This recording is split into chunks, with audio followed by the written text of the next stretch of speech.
नमस्कार मित्रांनो, मी हेमंत.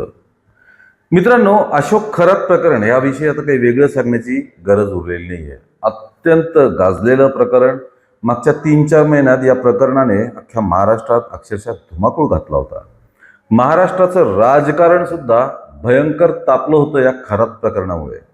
स्वयंघोषित कॅप्टन अशोक खरात याचे कारनामे व्हिडिओजद्वारे बाहेर आलेले आहेत. त्याचे केबिनमधले व्हिडिओ, महिलांसोबत अश्लील चाळे करतानाचे व्हिडिओ सर्वांनीच बघितले असतील. हा बाबा महिलांना पेढे, पाणी, प्रसाद यातनं गुंगीची औषधं द्यायचा आणि त्यांचा लैंगिक छळ करत होता.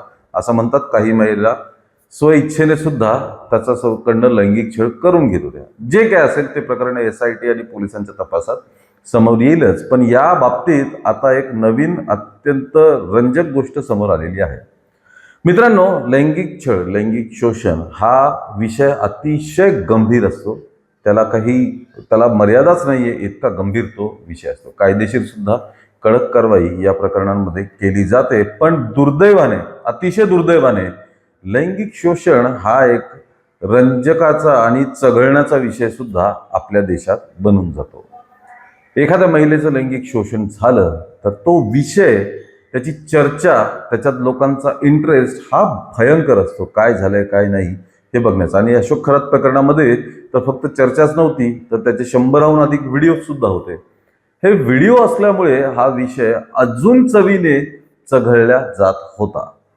या प्रकरणामध्ये अनेक राजकारणी नेत्यांचे, मोठमोठ्या राजकारणी नेत्यांचे, उपमुख्यमंत्री एकनाथ शिंदे यांचे फोटो, त्यांच्या पूजापाठ आणि सर्वात जास्त चघळल्या गेलेली गोष्ट म्हणजे रुपाली चाकणकर यांचे अशोक खरात सोबत असलेले कॉन्टॅक्ट्स, त्यांचे देणं घेणं, त्यांचे पूजापाठ, खरातचे पाय धुताना रुपाली चाकणकरांचा व्हिडिओ, या सर्वांमुळे या प्रकरणाची जास्त चर्चा झाल्याचं आपल्याला दिसून येतं. आता महाराष्ट्राच्या बाहेर देशात या प्रकरणाची चर्चा झालीच आहे.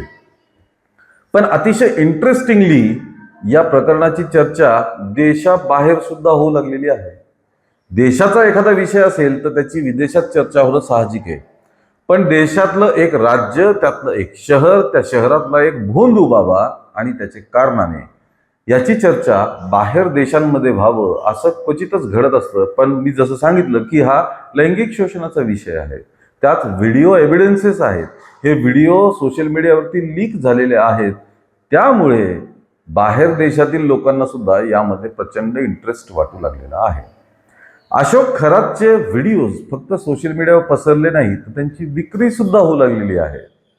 भारताबाहेर युनायटेड अरब अमिरात म्हणजे UAE, श्रीलंका, फिलिपाईन्स, नायजेरिया यासारख्या देशांमध्ये खरातच्या व्हिडिओजची मोठ्या प्रमाणात विक्री होऊ लागलेली आहे. सोशल मीडियावरती, टेलिग्राम ॲपवरती जवळपास 75 असे ग्रुप्स आहेत ज्यामध्ये खरातच्या व्हिडिओजची विक्री केली जाते. लोक विकत घेतात, तेही विदेशी लोक हे विकत घेतात. कारण तो कॅबिनमधला CCTVद्वारे घेतला गेलेला फुटेज आहे. त्यात खरात त्या बायकांसोबत काय करतोय हे सगळं दिसून येत आहे. त्याच्यामुळे फक्त भारतातलेच नाही तर विदेशातल्या लोकांचा सुद्धा या प्रकरणातला इंटरेस्ट अतिशय जास्त वाढलेला आहे. हे सर्व होत असताना आपल्या देशाची, महाराष्ट्राची प्रतिमा बाहेर किती मलिन होते हे मात्र या विक्री करणाऱ्या लोकांना दिसून येत नाहीये किंवा कळतही नाहीये. भारतातल्याच 21 राज्य आणि केंद्रशासित प्रदेशांमध्ये सुद्धा या खरातच्या केबिनमधल्या व्हिडिओजची प्रचंड मागणी आहे.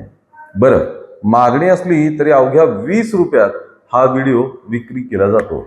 वेगवेगळे व्हिडिओ आहेत त्याचे. पोलिसांनी जे त्याच्या झाडाझडतीमध्ये मिळाले ते जवळपास 100 व्हिडिओ. आता ह्यातल्या कोणत्या आणि किती व्हिडिओजची विक्री होती ते नेमकं सांगणं मुश्किल आहे. पण खरातचेच केबिनमधले CCTVद्वारे कॅप्चर झालेले काही व्हिडिओज हे सोशल मीडियावरती व्हायरल होत आहेत आणि त्याची विक्री सुद्धा होताना आपल्याला दिसून येते. अर्थात ही विक्री होण्याचं मुख्य कारण हे पण आहे की खरातचं प्रकरण हे फक्त लैंगिक शोषणाचं प्रकरण नाहीये, तर त्याला राजकारणाची मोठी धार आहे. राजकारण यामध्ये इन्व्हॉल्व असल्यामुळे याचा प्रसार हा जास्त झालाय. त्याचप्रमाणे टेलिव्हिजन मीडियाने, मराठी तर मराठी, हिंदी मीडियाने सुद्धा अशोक खरातचं प्रकरण जोरदार दाखवलेलं आहे. त्यामुळे या सर्व गोष्टी देशभरात पसरल्या. 21 राज्य आणि केंद्रशासित प्रदेशांमध्ये सुद्धा या खरात केबिनची, कॅप्टन खरात केबिनचे व्हिडिओजची मोठी मागणी होत आहे. 20 रुपये 30 रुपयाला हे व्हिडिओज विकल्या जात आहेत. विक्रीची संख्या मोठी असल्यामुळे यामागं मोठं अर्थकारण सुद्धा असल्याचं दिसून येतं. हे लक्षात येताच पोलीस आणि सोशल मीडियावरती ऍक्टिव्ह असलेली पोलिसांची पूर्ण यंत्रणा यांनी काम करायला सुरुवात केलेली आहे. जवळपास 410 व्हिडिओज हे आतापर्यंत डिलीट करण्यात आलेले आहेत सोशल मीडियावरनं. आता टीव्हीवरती आपण बातम्यांमध्ये जे व्हिडिओ पाहिले ते ब्लर केलेल्या अवस्थेत वगैरे होते, म्हणजे जी अश्लीलता आहे त्याच्यामध्ये ती दाखवणं प्रोटोकॉलनुसार माध्यमांना दाखवता येत नाही. पण आता सोशल मीडियावरती जे व्हिडिओ गेलेत त्यात हे असं ब्लर केलेलं किंवा निर्बंध घातलेले व्हिडिओ आहेत की नाही ते माहीत नाही, अर्थात नसावेत. त्यामुळेच तर त्यांना एवढी मोठी मागणी असल्याचं आपल्याला दिसून येत आहे.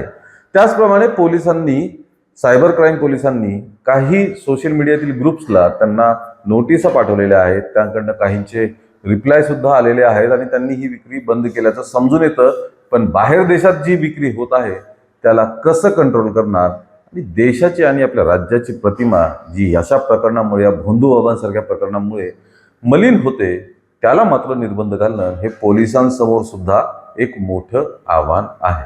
त्यामुळे मित्रांनो, असे काही व्हिडिओज विक्री करणारे किंवा काही तुमच्या निदर्शनात आले तर ते तातडीने पोलिसांना कळवणे, कारण अशा अश्लील व्हिडिओंची विक्री करणं, त्यांचा प्रसार करणं हा कायद्यानुसार गुन्हा आहे.